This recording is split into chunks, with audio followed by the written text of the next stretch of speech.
Hi friends, எல்லாம் எப்படி இருக்கீங்க? நல்லா இருக்கீங்களா? இப்பொழுது நம்ம என்ன பார்க்க போகிறோம்னா,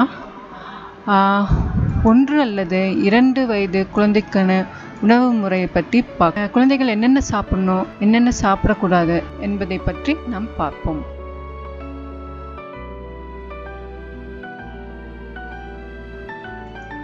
நம்ம 1 வயசுலேருந்து 2 வயசுக்குள்ள குழந்தைகளை என்ன சொல்லுவோம்னா, குறுநடை போடும் குழந்தைகள் என்று சொல்லுவோம். அதாவது 1 வயசுலேருந்து அவங்க குழந்தைகள் தானாகவே சாப்பிட கற்றுக்கொள்வாங்க, தானாகவே நடக்க கற்றுக்குவாங்க.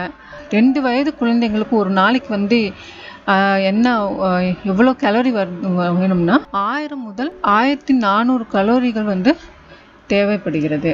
குழந்தையின் எடையை அதிகரிக்கவும் உடல் வளர்ச்சியடைவும் இந்த கலோரிகள் உதவி புரிகிறது. அடுத்தது என்ன பார்க்க போறோம், பால், இறைச்சி, மீன் பற்றி நம்ம பார்க்க போகிறோம். பால், முட்டை, இறைச்சி, மீன் 1 வயசுலேருந்து 2 வயசு உள்ள குழந்தைக்கு நம்ம கொடுக்க ஆரம்பிக்கணும். இதில் vitamin D, calcium, vitamin B12 இருக்குது. புரதங்கள் குழந்தையின் உடல் வளர்ச்சிக்கும் மன வளர்ச்சிக்கும் உதவுது. அடுத்தது கொழுப்பு. குழந்தைகளுக்கு தேவையான கொழுப்பு நம்ம குழந்தைகளுக்கு வேணும். அது இந்த பால், இறைச்சி, மீன் இருக்குது. அது மற்றும் ஆற்றலாகவும் இருக்குது. இதில் வைட்டமின் டி, கால்சியம் இருக்கிறதுனால குழந்தைகளின் எலும்பு வளர்ச்சிக்கும் எலும்பு ஆரோக்கியமாக இருக்கிறதுக்கும் உறுதியாக இருக்கிறதுக்கும் உதவுது. இதில் வைட்டமின் B12 இருக்கிறதுனால குழந்தைகளுடைய ரத்த அணுக்களும் அது மட்டும் இல்லாமல் நரம்பியல் செயல்பாட்டிற்கும் இது உதவி புரிகிறது. இந்த மீனில் தேவையான கொழுப்பு அமிலம், அதாவது எசென்சியல் ஃபேட்டி ஆசிட்ஸ் இருக்குது. ஒமேகா 3 ஃபேட்டி ஆசிட்ஸ் அப்படின்னு சொல்லுவாங்க.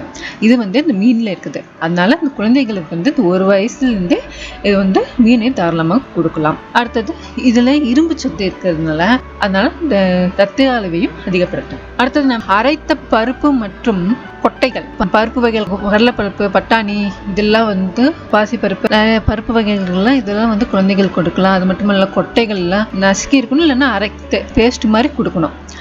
அப்படி கொடுக்கும்போது பிள்ளைகள் அந்த மாதிரி ஃபஸ்ட்டு கொடுக்கும்போது அந்த மாதிரி கொடுக்கும்போது அது நல்லா ஜீரணமும் ஆகும், அது நல்லா சாப்பிட்றது எளிதாக இருக்கும். இதில் புரதம் இருக்குது, இந்த கார்போஹைட்ரேட் இருக்கிறதுனால குழந்தைகளுக்கு ஆற்றலை தருகிறது. அதேமாதிரி கொழுப்பு இருக்குது, கால்சியம் சத்து இருக்குது. அடுத்தது நம்ம என்ன பார்க்க போகிறோம்னா, காய்கறி மற்றும் பழங்கள் பற்றி பார்க்க போகிறோம். நம்ம குழந்தைகளுக்கு காய்கறிகள் மற்றும் பழங்கள் நம்ம கொஞ்சம் கொஞ்சமாக கடிக்க கொடுக்கணும். ஆரஞ்சு, பச்சை காய்கறிகள் தினமும் சாப்பிடணும். அது மட்டும் குழந்தைகள் தினமும் சாப்பிடணும். அது மட்டும் இல்லாமல் ஆற்றலுக்காக என்ன கொடுக்கணும்னா, நெய் இல்லைன்னா எண்ணெய் கொடுக்கணும். அந்த மாதிரி கொழுப்பு சத்து கொடுக்கணும். ஏன்னா இதெல்லாம் நல்ல கொழுப்பு, அதாவது நல்ல கொழுப்பு உள்ள எண்ணெய் இருக்குதுல்ல, என்னென்னு சொல்லுவாங்க, ஃப்ளவர் ஆயில், கடலை எண்ணெய், தேங்காய் எண்ணெய் கூட கொடுக்கலாம். தேங்காய் எண்ணெய் இதெல்லாம் நல்லெண்ணெய், இதெல்லாம் குழந்தைக்கு சேர்த்துக்கலாம். அல்லது நெய் சாப்பிடலாம். இதில் என்னென்ன இருக்குன்னா, vitamin A, vitamin B12, vitamin C இருக்குது. ஏன்னா ஆரஞ்சில் ஆரஞ்சு இந்த கலர் ஃப்ரூட்ஸ்ன்னு சொல்லுவாங்க, கலர் காய்கறிகள், கலர் பழங்கள்லாம் சொல்லுவாங்களா, அந்த ஃப்ரூட்ஸ் வெஜிடபிள்ஸில் வைட்டமின் ஏ அது அதிகமாக இருக்குது. இந்த எல்லோயிஸ், அந்த மாதிரி ஆரஞ்சு அந்த மாதிரி கலரில் இருக்குது ஃப்ரூட்ஸில் என்ன இருக்குது, வைட்டமின் ஏ இருக்குது. அது மட்டும் இல்லாமல் இந்த வைட்டமின் B12 இருக்குது, வைட்டமின் சி இருக்குது, எதிர்ப்பு சத்து தரக்கூடிய வைட்டமின் சி இருக்குது. அது மட்டும் தாதுக்கள்னு சொல்லுவாங்க, தாதுக்கள் என்ன மினரல்ஸ் இருக்குது, ரத்த அளவை போக்குகின்ற இரும்பு சத்து இருக்குது. அது மட்டும் இல்லாமல் ரத்த சோகை வராமல் பாதுகாத்துக்குள்ளது. இதில் நார்ச்சத்து இருக்குது. நார்ச்சத்து என்னன்னு சொல்லுவாங்க, ஃபைபர்னு சொல்லுவாங்க. இது குழந்தைகளுக்கு மலச்சிக்கல் வராமல் இருக்கிறதுக்கு இந்த நார்ச்சத்து உதவுது. அடுத்தது கொழுப்பு சத்து. கொழுப்பு சத்து இருக்கிறதுனால இந்த எண்ணெயில், நெய்யில் அத்தியாவசியமான நல்ல கொழுப்பு இருக்குது. குழந்தைக்கு ஏற்ற கொழுப்பு சத்து இதில் இருக்குது. அதனால இந்த கொழுப்பு சத்து சேர்த்து. அடுத்தது நம்ம என்ன பார்க்க போறோம்னா, அரிசி மற்றும் முழு தானியங்கள். அதாவது அரிசி வகைகள், முழு தானியங்கள் குழந்தைங்களுக்கு நம்ம கொடுக்க கொடுக்கணும். அதாவது எப்படி கொடுக்கலாம்னா, அதாவது முழு தானியங்கள் என்ன, வரகு, குதிரைவாளி, ராகி, தினை, கம்பு இதெல்லாம் கொடுக்கலாம்.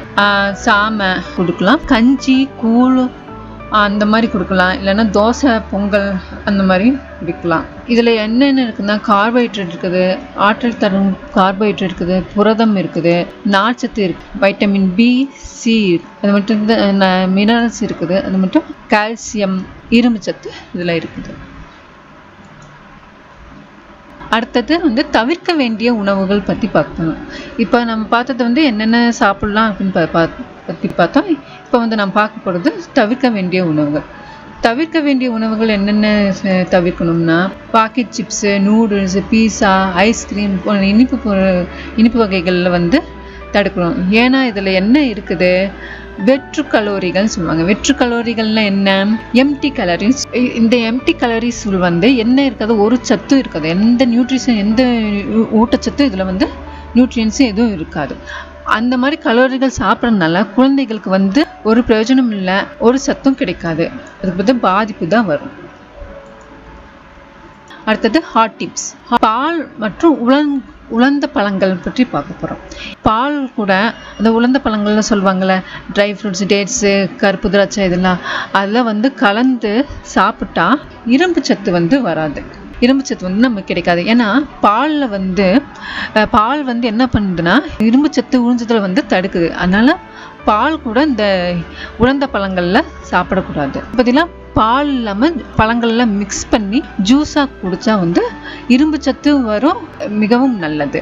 இதுவரை நம்ம என்ன பார்த்தோம்னா 1 வயது முதல் 2 வயது குழந்தைக்குரிய உணவு முறை பற்றி பார்த்தோம். அடுத்த வீடியோவில் 1 வயதுல 2 வயது குழந்தைகள் உணவு அளவு எப்படி எடுத்துக்கொள்ளணும் அதை பற்றி நாம் பார்ப்போம். This video is sponsored by BuyMote e-shopping app. இதோட லிங்க் கீழே டிஸ்கிரிப்ஷனில் கொடுத்துருக்கேன், பார்த்து தெரிஞ்சுக்கோங்க. இந்த வீடியோ உங்களுக்கு பிடித்திருந்தால் லைக் பண்ணுங்கள், ஷேர் பண்ணுங்கள், கமெண்ட் பண்ணுங்கள், சப்ஸ்கிரைப் பண்ணுங்கள். Thank you for watching.